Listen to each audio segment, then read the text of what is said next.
原来我父母真的没骗我，不过我家什么时候这么有钱了？从我记事起，我爹每天都在喝酒，我妈则是天天打麻将。但奇怪的是，我家里竟然从来不缺钱。每次这些人来找我爹喝酒，一喝就是一宿。第二天走之后，我家就会收到一笔巨款。我问过我爹，但他却不肯透露一个字。中考结束当天，我爹递给我一张银行卡，他说这是奖励我考上了重点高中，里面有100万。我知道就算我家不缺钱，但没有这么有钱。我质疑我爹是不是喝多了，而我爹让我去银行查查就知道了。等我回到家中，我发现家门口拉上了警戒线，我赶紧走上前，警察却拦住了我。警察告诉我，我父母已经遇害了，让我跟他去警察局做个笔录。我就出门不到半小时，我父母居然被人杀害了。这起入室杀人案，凶手手段残忍，我台将持续跟进最新消息。所有人都在拿我父母的死做新闻，他们只是想榨干我父母最后的利用价值。没人关心我的父母什么时候下葬，也没有人关心我今晚住在哪里。就在我想冲回家寻找一些蛛丝马迹时，警察带了一个中年男人走了过来。我看了好一会儿，发现竟然是我10年没见的舅舅。舅舅已经10年没有回过家了。我对舅舅的印象还是每年过年的时候，妈妈会给舅舅打电话而已。我请求我舅舅一定要找到杀害我父母的凶手，而我的舅舅只跟我说了一句话：想活命就跟我走。舅舅找人接手了父母的身后事，连行李都没让我收拾，就带我离开了老家。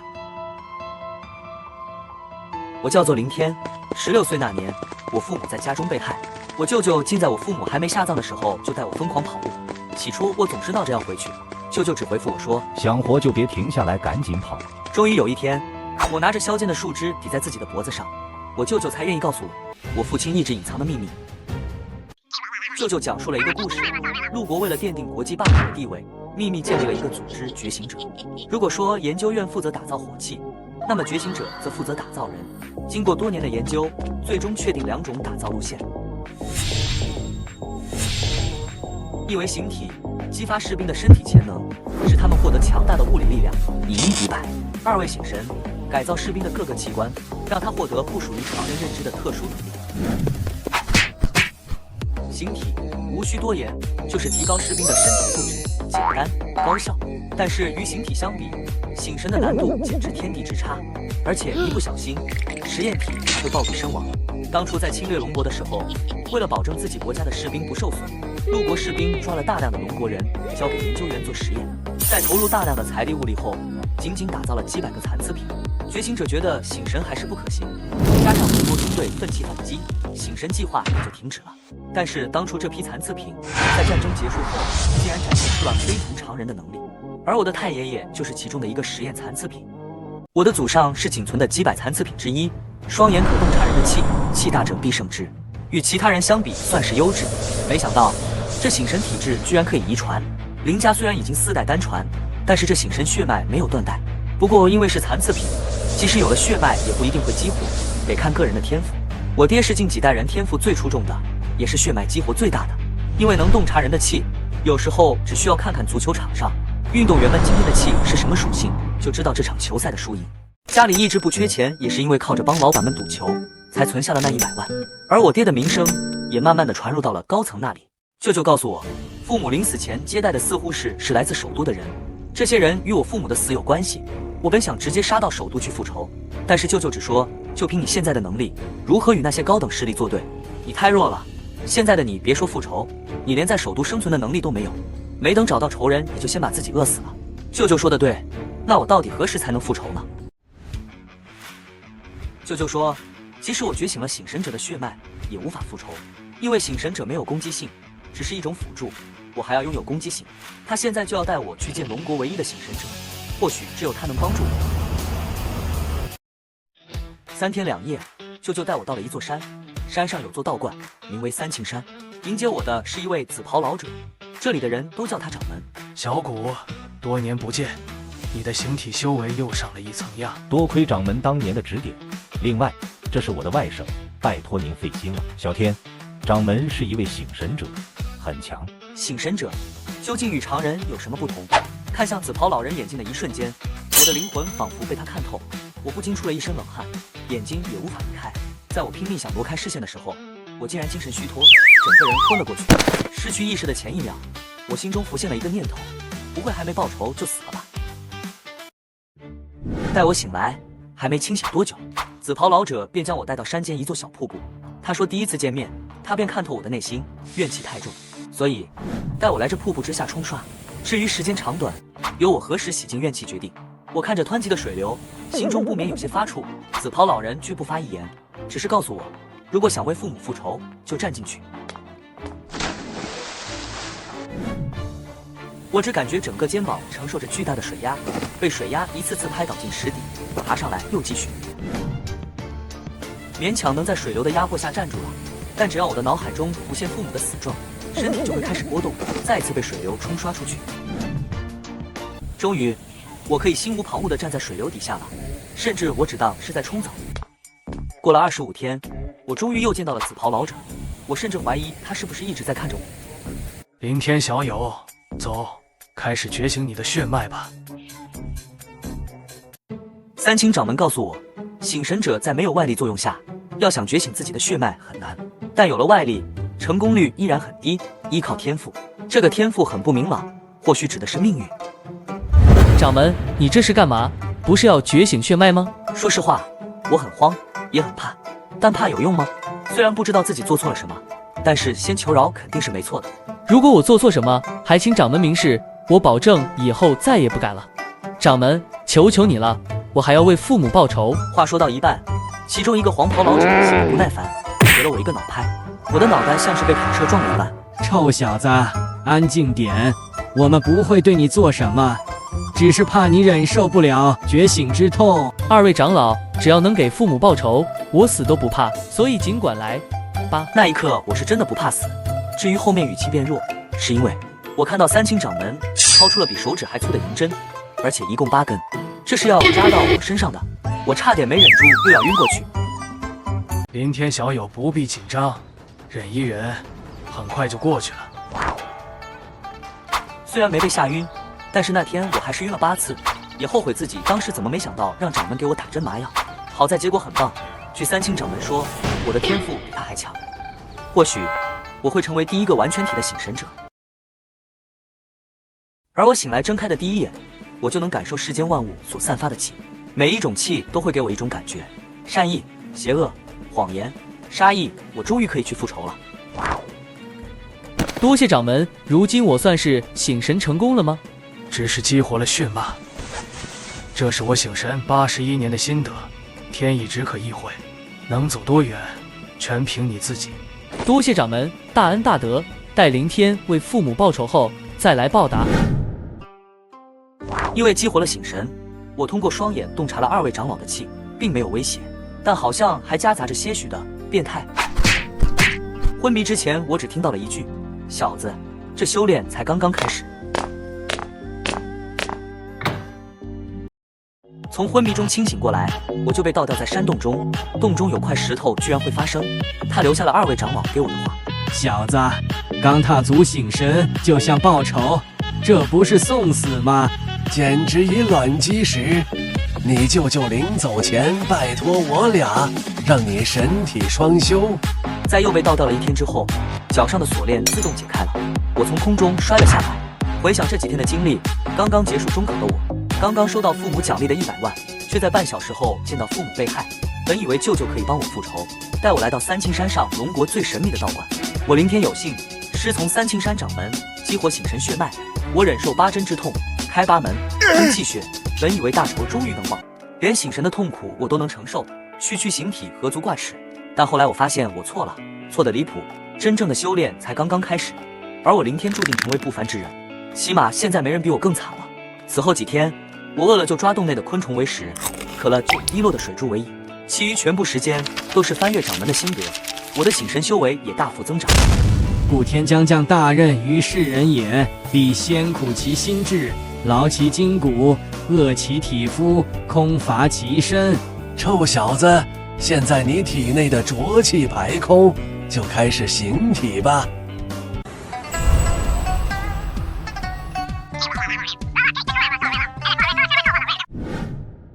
弟子凌天，今日神体大成，灭门之仇有望得报。凌天小友，今日你与我三清山缘分已尽，不要跟他人提起。臭小子，还真有点舍不得你。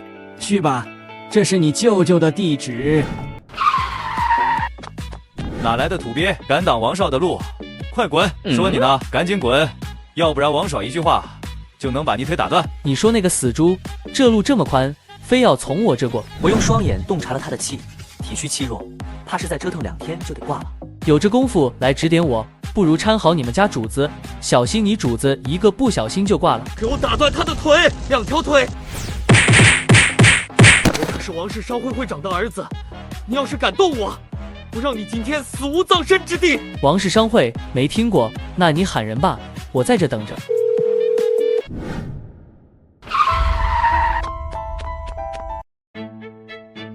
王少，老夫来晚了，莫要怪罪。是何人胆大包天，敢欺负我王少？唐老，就是他，他嫉妒我帅气的外表，还动手打人，快教训他！听到那死猪的话，我能清楚地看到，死猪喊来的人都在憋笑。同时，我也洞察了那老人的气，对死猪的嘲笑、厌恶，还有对我的杀意。只不过气很弱，不过就是个低级形体者。那么，我就压制形体修为，陪他玩玩。或许这个死猪对我来说还有点用处。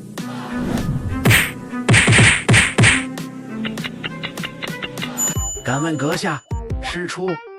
老头，你这是怕了？我师出无门。既然无门无派，何不加入我王氏商会？我保证今日之事既往不咎。老先生，看您年纪也不小了，怎么还愿意给别人当狗呢？小兄弟，应该是刚到这首都吧？你可能不知，这首都贵族是最尊重你我这类人的。看你这衣着打扮，估计来了首都也安顿不下来。不如加入王家，也算是有个睡觉吃饭的地方。让我加入也行，那你让那死猪给我道个歉吧。这老头虽然功夫不怎么样，但他说的有道理。以我现在的能力，确实无法很快打入到首都商会内部。这王氏商会或许是我进入商会的敲门砖。现在他们有意招揽我，不如顺水推舟，看看这商会内部究竟都是什么妖魔鬼怪。王少，看来今日都是误会。那年轻人与我实力相当，若是招安，我王家实力更加充实，说不定龙国总商会那边会对王家更加重视。老爷子心情好了，不就把这功劳记到你头上了吗？不过这土包子刚来首都，对王家没有了解，不知道您的地位，您看看要不就假意给他道个歉，等到了王家还怕收拾不了他。唐老，你最好说到做到，今天本少爷受到委屈，到了王家你可得帮我找回来。死猪和唐老虽离我有些距离，但是我这醒神者，只要一看2人周身散发的气，就知道2人必定是没安好心。死猪在唐老的劝说下跟我道了歉，我也假意原谅。毕竟刚才听到王氏商会的名号时，我就准备利用死猪进入首都，经此一战，也算是顺利潜入这首都的风云诡谲。不过进王家之前，我还要去见一下舅舅。把你们王家的地址告诉我，我还有些事要办，等我办完了，自然会去你们王氏商会。唐庄老头把王氏的地址给了我，便带着那死猪走了。一会儿见到舅舅，一定要问问这王氏商会是什么老屎子。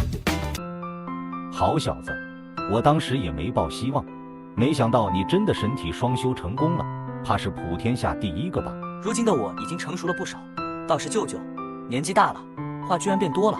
我阻止了舅舅的嘘寒问暖，先将今日在机场遇到王氏少爷与之发生不快，并与王氏幕僚试探拳脚，最后假意被招安之事告知了舅舅。当年送你进入三清山后，我便隐姓埋名藏于首都，真凶也查个大概了，正是龙国总商会的高层，但具体是谁，以我现在的能力，不仅查不出来，还被商会派出的形体者追杀。而这王家属于商会中比较高级的家族，如今你歪打正着进入王家，或许是个契机。舅舅年纪大了，小天，这复仇之事从今天开始就交给你了。这是我中考结束那晚，父母给我留的100万。看着这张熟悉的银行卡，我内心复仇的执念更浓烈了。时间不早了，你收拾收拾就去王家吧，初来乍到的，别让人起疑心。好，那我走了，舅舅保重。王家，这貌似和谐的一家，实则暗流涌动。这老爷子气虚，怕是活不了多久。而这2个儿子的气也不正，竟是些歪门邪气，甚至2个人的气还在相互攻击，怕是要争夺家产。这王家2个少爷，除了对王老爷子的气略显谄媚，更多的是谄媚旁边那位白袍老人。这白袍老人不过是个中级形体者，看他的气，应该快要摸到了高级形体者的门槛了。不入眼的东西罢了。过了一会儿，白袍老人和唐老却找到了我，他们身上的气浮现阴谋之气。我看到那死猪则在一旁偷偷往我们的方向瞄，果然是没安好心。小友，这是我们王家的守门长老，张老。我只是盯着两人，没有说话。小兄弟，你既然入了我王家的门，这王家就是你的主子，你让主子给你道歉，实在是冒天下之大不韪。今天张老在这，你只要受张老3拳，这事也就到此为止了。这唐老狗真是一手好算计，发现自己打不过我，把我骗回王家，这是找自己的狗王替他出气啊！那我就让你看看，你这狗王在我面前也不过如此。感情你们这是把我骗进来打啊？怎么你打不过我，喊上你们看门狗领导来了，还想让我挨3拳？这样吧，我给你5招的机会，你若是能打到我1拳，我就再让你打5拳，如何？一把年纪还爱玩偷袭，老头你行不行啊？年纪大了忘了怎么打架了，不如小爷我来教教你。小伙子，莫要冲动。可以不给这张老面子，但是既然想要利用王氏混入商会高层，必然是要给王老爷子3分薄面的。既然王老爷子来了，那我就给王老爷子一些面子，你们莫要再招惹我。小伙子叫林天士吧，跟我来吧。这王老爷子身上一点邪气都没有，他旁边这个小姑娘竟然带了一丝让我看不透的气，有点意思。林天小友，看你年纪也不是很大，有一身本领，为何来到这首都呢？我本是孤儿，听说首都有我的亲戚，便来了。那你可寻到你的家人？还没寻到。看你年纪与我孙女轻轻相仿，不如这样，你从今天起做青青的保镖，我为你办理入学手续，你只需要负责青青的安全，这活儿不白干。我给你一套学校附近的房子，你先住着，每个月我再给你10万块，如何？保护王老爷子的孙女，这王小姐看着确实貌美，而这王老爷子与王小姐身上隐约连着气，看来这王老爷子有意将王家交给他，如果可以接近王家继承人，未尝不是一件好事。不过这王家可真有钱，出手就是一套市中心的房子。好，我答应你。我家确实很有钱。读心术。我叫林天，目前来说应该是无敌的存在，但我却成为了财阀大小姐的保镖，不为别的，只为获取更多的情报。于是，从未参加高考的我，被安排进了全国最好的大学。同学们，今天呢有2件事。第一件事，我们班级来了一位旁听生。第2件事，今天组织大家到敬老院义务看诊。说话的是龙国医术界的一位大佬，也是医学院资历最老的教授，曾给首都很多高层看过病。班里大部分学生家里都是在各地有一定地位的，不过还是王月清的背景更厉害，毕竟没有大世家子弟的孩子会送去学医。出乎我意料的是，王月清不但人长得美，医术也是挺高超的，别人看1个的时间，他王月清能看5个，而且准确率100%，看得老教授直点头。很快，敬老院的老人都看得差不多了，直到一个老太太一把抓住了王月清的手，她脸色微微发白，没有起色。王月清诊断大概有5分钟，对她来说时间很长。最后，她仿佛下定决定，应该是脾胃虚加上精神不太好。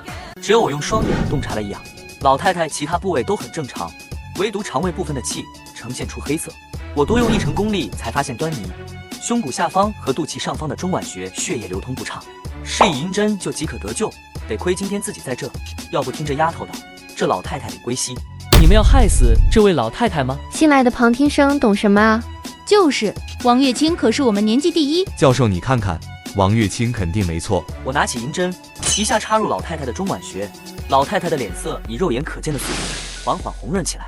这一幕令在场的人大跌眼镜，尤其是王月清教授也走了过来，确认我的针法是无误的。我的目光与王月清对视，我心里有点纳闷，这丫头不会是被哥们儿的操作迷住了吧？虽然不知道怎么回事，总之全世界男人都死绝了，我也不会被你迷住。什么？你是说王家那丫头好像会读心术？哎呀，当时忘了洞察她一下了。不急，王家安排你做他的贴身保镖，你有的是机会洞察。不过你别忘了从王家那搞点关于你父母的情报。舅舅，会不会有一种可能，那王月清和我心有灵犀一点通呢？哎呀，舅舅，你打我干嘛？死孩子，我刚才谈你父母的事，你光想着这丫头了。别忘了，全世界男人都死绝了，她也不会被你迷住。吃完饭快滚！在告别了舅舅之后，我打算去学校宿舍，毕竟我现在也算是龙国大学的学生了。路过实验楼，竟然有一间屋子亮着灯光，医学院宵禁很严格，这个点马上就要查寝了。于是我洞察了一下，这个气原来是王月清，这丫头跟我印象中的石家大小姐真的不一样啊！等等，还有2个气，这感觉是……龙国总商会有30个分支，遍布龙国30个地区，而每个地区表面上客客气气，实则暗流涌动。而眼前的这2个人，则是前世会长的公子，看了他们身上的气，也不过是低级形体者修为。钱大、钱二，你们要干什么？信不信我爷爷派长老过来灭了你们？哈哈哈！钱二，你听听，难道王大小姐不知道，我们钱家全部都是形体者？对啊，大哥，我们钱家全部都是形体者。王氏商会排名虽然很高，但也不敢轻举妄动。在我门外偷听到这一消息的我，不免有些震惊。在首都待了有段日子，对商会也有一些了解。这前世商会存在感很低，居然全家都是形体者，怎么会？看来这每家商会都有自己的秘密啊！王月清的气自己看不清，这前世竟然更是离谱。看来自己对商会们的了解还是九牛一毛。什么人？这大小姐又毒到我了。哈哈哈！钱二，这小丫头吓得都出现幻觉了。这里明明就咱俩人。哈哈哈！钱大，别管这些了，其他的女人我都玩腻了。这王家小妞，我可是惦记好久了。今天咱哥俩开婚，反正没人愿意招惹我们前世商会。明天，快救我！来之前我就隐藏自己的气，他是怎么发现的？看来真有读心术。不管了，救人要紧。我说你们2头疯狗，竟敢调戏我王家大小姐！什么人竟敢坏我兄弟2个的好事？钱二，一起上！不知道这钱家是什么背景，主要还是想探知钱家全员形体的秘密，还是先不出手？毕竟以我的形体境界，只要一出手，这2人必定没有活路。小子，不是很牛吗？怎么只敢懂？是什么品种的软脚虾？老二，去抓王家小妞。明天我知道钱家的秘密，救我！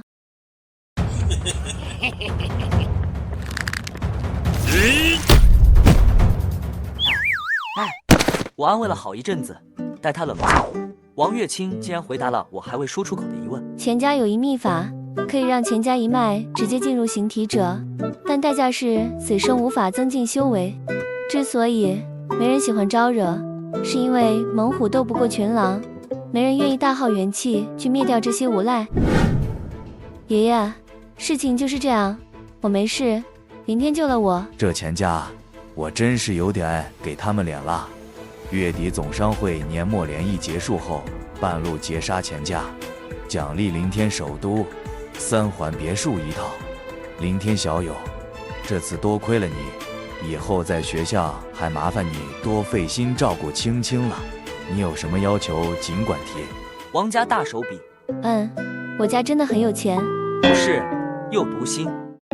在王老爷子下达命令之后不久，那个张老直接给我打了一通电话，莫名其妙的夸奖我年轻有为，说要跟我赔礼道歉，让我今晚12点在高速口等他，要给我一份赔礼。我准时到达地点，并坐上了一辆黑色迈巴赫。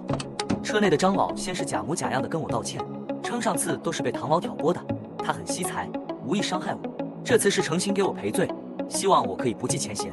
虽然知道这老头不安好心，但是为了接触到首都商会更深层，我便假意不计较。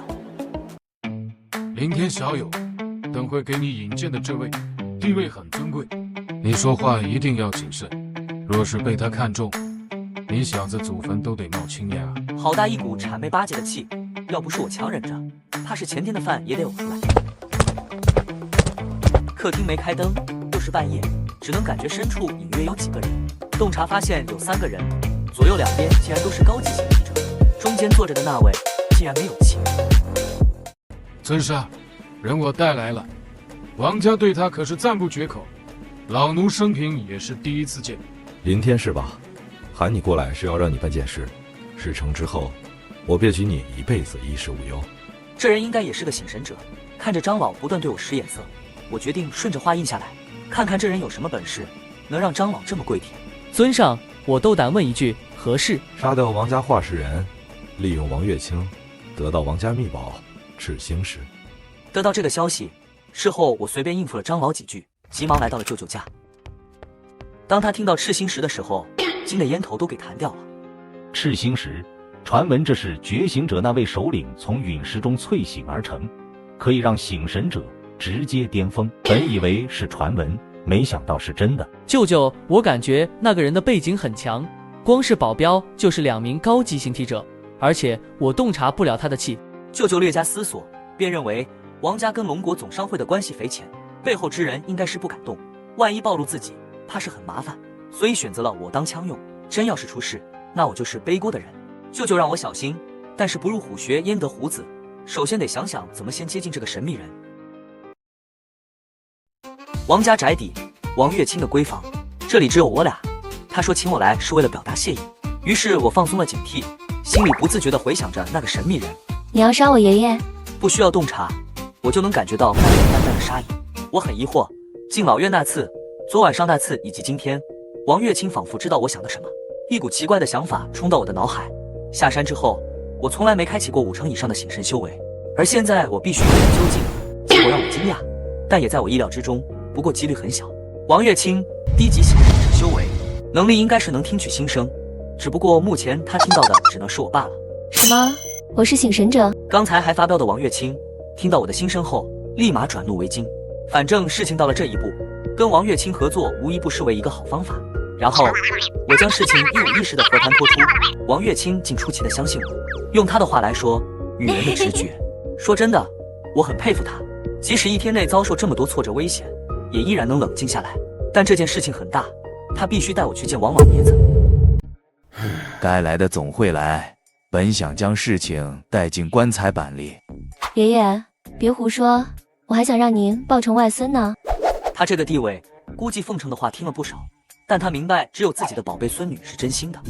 这赤星石乃是王家老祖受故人所托，一直秘密保存至今，在我这老头子一代就守不住了。王老爷子神情低落不少，他摘下脖子上的那串佛珠，打开最大的那一颗，里面有一把金色的钥匙，说着手指着王家挂在客厅的那幅画。王月清接过钥匙，缓缓将画摘下，画的背后竟是一个镶嵌进去的保险箱。而当我见到赤星石的第一眼，我就感觉整个人的灵魂都要被吸进去了。凌天小子，这赤星石对于醒神者来说，简直比天还重，但在我眼里，不及我孙女分毫。切记，保护好青青，否则老爷子我就算整不死你，也要恶心死你。王老爷子并未过多留在这里，他现在最想做的就是灭掉西北秦家。王老爷子刚才身上弥漫真诚之气，我得想想办法帮他守住赤星石啊。在拿到赤星石之后，我和王月清聊了一夜。在此期间，张老不断催促我，让我尽快动手干掉王老爷子。他那边都安排好了，只要我一动手，他就跑过来把儿子对立，然后再把王月清推下去。而我这个贴身保镖就负责在王月清脆弱之际获取信任，从而完成尊上的任务。可张老说的越认真，我和王月清就越想笑。事已至此，就按你说的做吧。想谋害我爷爷的人，不管是谁，都得死。蛇蝎女人呀，事成之后，我有一个人命。我还真求之不得，你离我远远的。我瞧，忘了他能听见我的心声了，这该死的能力。不过这张老必须要处理掉，这老头子实在是碍眼，又菜又坏，不如借此机会先处理掉张老，这样也能更接近神秘人。如果每次与神秘人接触，张老都在旁边，实在是不方便。在听到我搞到了赤星石，而且还是在没惊动王家的情况下，那位尊上嘴角简直咧到了耳后根。那个高级形体者也是愣住了，自己跟了尊上10几年，还是第一次看他笑，不得不说这笑得真变态。黄老，立刻将赤星石带回给我，顺便。明白，尊上，我一定做个干干净净。总会长，这次全国商会联欢我已安排妥当，还请您来视察一下。我接到了张老的短信，短信上说晚11点，首都大桥底第2个桥洞带上赤星石。我将事情告诉了王月清，并让他放心，自己的实力很强。虽然他的表情将信将疑，但还是将赤星石给了我。带我到了约定地点，那个高级形体者黄老已经等候多时。赤星石呢？这里。这就是赤星石吗？只是看一眼，就感觉整个人要被迷住了。钱在后备箱，自己去拿吧。黄老的眼神被赤星石紧紧地吸引住，但在来之前，我就开始洞察他的气，阴险的感觉。果然，在我假装去翻找后备箱的时候，他就以极快的速度来到了我的身后。臭小子，要怪就怪你的命不好，下次找阎王投个好胎去吧。黄老的手指瞬间融化，紧接着变成一个双刺，肩部划破周围的空气，向我的后背袭来。当他挥出这一击，却发现竟然抵到了车上，车子瞬间从后面开裂，只有车头发动机部位还有些连在一起。什么？怎么会这么快？难道你隐藏了修为？刚刚这一幕显然是让他吃了一惊，但他也很快调整过来，毕竟是自己轻敌大意，现在他要拿出100%的功力。只见他的全身充满了黑色的液体，整个皮肤都如钢铁般坚硬，而我只是静静地点了一支烟，向上空抛去。我在三清待了5年，被2个黄袍老头虐了5年，你比他俩差得太远了。话音刚落，我的身体便出现了残影，这是我被这2黄袍老头追打时所修炼而成，凭借醒神的能力，快速锁定他的气。桥上的车辆中有不少人只听下方一声巨响，但也没有太在意，而桥下只有我一个人抽着那刚刚落下的香烟。至于那个黄老，已经碎成渣，随风飘走了。黄老的手机收到一条短信，短信内容则是拿到赤星石后送往首都第一国际酒店天字1号房。这应该就是那个尊上吧？这么迫不及待得到赤星石，应该自己就是一个醒神者，想过要通过赤星石进阶巅峰。我的思绪回到了三清山。林天小友，你的天赋难得，若是能达到巅峰，必定无人可挡。掌门，那我如何能达到巅峰呢？那真是很难啊。掌门，你就告诉我吧。那我就告诉你吧。还记得我曾跟你说过，醒神者靠天赋，越高级的醒神者，天赋的决定性就越高。我记得的。从古至今，只诞生过一位巅峰醒神者，就是赤星石的打造之人。如果你能找到赤星石，必然可以突破巅峰。即使是醒神一生的紫袍老头，也是刚刚摸到巅峰的门槛，始终无法跨越。这是一个好宝贝，不如我自己用完，踏足巅峰，这样应该能帮助我快点找到灭门仇人。我心里想着，手指随意的翻动手机。然而，一条短信让我浑身布满寒气。10年前，我父母惨死家中，可有一道无穷的力量把这件事按了下来。为此，舅舅和我苦寻凶手10年，而如今一次偶然，竟然令我找到了真凶。我对着那个短信一遍遍的读：尊上，林木一家已经被我们灭口，他的神元已被悉数。江副会长，我听王老爷子提起过，龙国总商会副会长天之骄子，凭一己之力将原本小小的江家拉入到顶级10家行列。原来是他。尊上，张老被刺，趁我受伤抢走了赤星石。我光速地将事情告诉了舅舅，舅舅先是一惊，然后便是默默流泪。好啊，小天，我们终于能给你父母报仇了。舅，三清5年，我已经形体巅峰，现在的我没人能打过。舅舅连忙伸出手，否定了我的提议。龙国商会成了100年，底蕴十分雄厚，一旦龙国商会包庇，就算我无敌，也无法打败整个商会。小天，看来只有暗杀这一步，到时候凭你的实力快速解决那些保镖，然后我再出现替你顶罪。舅舅为什么要顶罪？我们逃不就行了？龙国商会分食一盘散沙，合起来那就是一头猛虎。你见过有猎物能逃脱猛虎的追捕吗？正当我和舅舅争论的时候，王月清来了电话。他说刚才来了一伙人，突然将张老带走了。那人还问见没见过林天，他想着可能跟赤星石有关，便撒谎说已经1天没有联系上我了。我称赞王月清做得好，便挂了电话。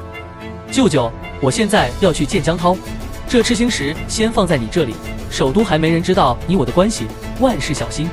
尊上，恕我无能，这赤星石我正要交与黄老的时候，竟出现一伙人围攻我们，我和黄老身受重伤，黄老让我先跑，没想到张老这时候竟杀出来，先是把我打伤，黄老为了保护石头，与张老纠缠在一块，带我回去之后，已经不见黄老和赤星石的踪影了。这江涛果然不会完全相信我，还好我来之前已经学习张老的拳法，将自己打成重伤的样子。辛苦你了，先回去好好休息吧。我还有事，赤星石的事你不用管了，我会处理的。林天，忠于我的人，我会保他一生衣食无忧，但是背叛我的人，我会让他生不如死，你明白吗？尊上，凌天绝无二心。回去吧。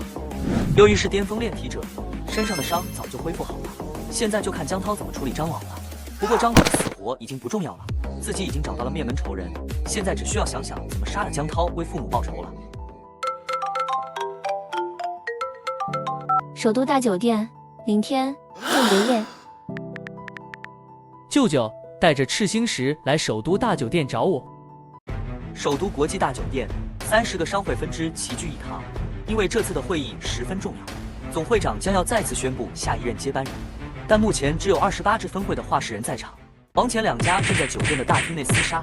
对此，其他分会的人并没有阻止的意思，毕竟竞争对手少一个算一个，少2个算1双。直到我赶到，钱家话事人钱老大才将矛头转向了我。他钱老大老来得子，而且一下就是俩，视若珍宝，现在全叫我给宰了。让他钱老大绝后，他就要将我千刀万剐。说时迟那时快，只见钱老大喊了一声起秘法，钱家几位长老便排成阵型，将自己的内力全部逼进钱老大的身体。瞬间他的身体整个暴涨一圈，周围也散发着高级形体者的气息。王老爷子心里凉了一截，本以为我来了起码能搞个5-5开，没想到钱家竟然有这等秘法。现在的钱老大怕是已经达到高级形体者的实力了。爷爷放心，凌天很强，真的很强。哎，青青啊，爷爷知道凌天救过你，但是那2个只是低级形体者，这每一级的差距是很大的。你快让凌天带你跑，爷爷留在这，他们就不会追你们。爷爷啊，我相信凌天，你信我。在大厅内的钱老大已经通过秘法完全踏足高级形体者，他双眼通红，仅是一瞬，便以极快的速度下了起来。钱老大这一拳汇集了他全部的力量，端我子孙去死吧！钱老大这全力的一击，我只需要轻轻抬肘就改变了方向。在他没有反应过来的时候，蕴含8成功力的右拳已经直轰他的面门，这一拳直接将他的下巴移位，钱老大整个在空中旋转几圈后跌落在大厅中央。剩下一群杂鱼，这个局面王家手拿把掐，倒不如把这个面子给王老爷子。毕竟一个排名靠前是10家商会，跟一个只有低级形体者钱家商会谈，话事人还差点翻车，多少有些丢人。王老爷子，这钱家剩下的人你看着处理吧。张三，我王家待你不薄，可你却叛变，杀我王家形体者3人，我老头子也险些命葬于此。看在你我多年情分，你自我了断吧。龙国商会总会长驾到，众分会肃静。尊上，救我！这赤星石就在尊上。还未等张三说完，他的脑门就被一支钢笔贯穿，速度极快，甚至没带出一丝血迹。动手的人正是被他称为尊上的江副会长江涛，而这个男人也是我苦苦寻找的真凶。看到他，我整个眼睛都红了起来。虽然张三一下子就被江涛秒了，但在场的众人都是一方大佬，不可能没听到他临死前的话。一时间，整个大厅嘈杂了起来，而总会长只是淡淡的看了一眼江涛，让他给一个解释。可江涛毕竟是个人才，能以一己之力把整个江家抬进顶尖10家行列，肯定有2把刷子。他给出的解释是，近几日听到了赤星石的传闻，所以派人去确认真假，然后再上报。至于众人怀疑他想独占，他也有理由，他只是个刚刚晋升的高级形体者，赤星石对于他毫无作用。你胡说，你明明是个隐藏的炼神者，这么多年你杀人无数，赤星石只对炼神者有效，在场各位除了你，还会有人更想要这赤星石的吗？尊上，我的声音不知道你熟悉吗？是你，你竟敢阴我！我的出现打了他的措不及防，联想到会议开始前，他还有点慌，手底下的黄老始终联系不上。现在看来，这一切都是我搞的鬼。现在的江涛已经退无可退。平和白肯4大商会动手。随着江涛的一声令下，4大商会瞬间暴起，还未等众人反应过来，便大开杀戒。而江涛身边的老会长却是缓缓地站起，随着周身散发一股武气，竟是半只脚踏入巅峰的高级形体者。那些匆忙应对的商会，在看到这一幕，像是吃了定心丸。看来你这老头，平日也没闲着修炼啊。面对半只脚踏入巅峰的高级形体者，江涛没有后退半步，而是将眼睛闭上，再缓缓睁开。而当他再次睁开的时候，整个人都消失了。这江涛竟然是神体双修之人，醒神者，而且还是高级醒神者。刚才还以为稳操胜券的老会长，此时也提起了12分精神，因为他此时根本感受不到江涛的存在，只能先应付到4个身份。当初江涛还只是一个小家族的公子，直到他激活了他醒神者的血脉，你一开始只是能隐藏自己的气息，将自己的存在感降低，但这种能力无法满足他扭曲的心，于是他周游各地寻求形体。一次偶然，他得到一本秘法，吸收其他醒神者的精元，便可提高醒神修为。这也就是为什么我爹的名声传到首都后，便惨遭毒手。虽然老会长空有一身蛮力，但奈何却无法抓住消失不见的江涛。几个回合，自己的右臂就已经被他分解消失。洞察，这是我第一次动用10成功力，但由于我只是中级醒神者，根本无法捕捉到江涛。随着时间一点点流逝，大厅内的众人都已力战而竭，丝毫动不了了，只能在下方充当的观众。但目前我的处境很不好，我只能先让老会长去休息，自己拼命洞察江涛的行踪。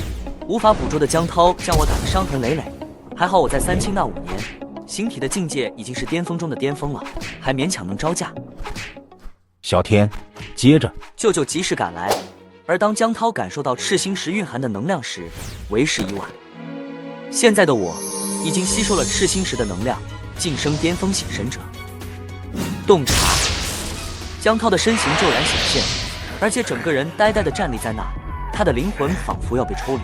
在江涛愣神之际，我蓄力一拳破开他的肉身，随着一块块血肉横飞，他的灵魂也随之消散。我终于替我父母报了仇。龙国唯一的巅峰醒神者，身怀洞察天赋，可观测人之魂魄。爸爸，你真的这么厉害吗？林天，这些事还是别让孩子知道的好。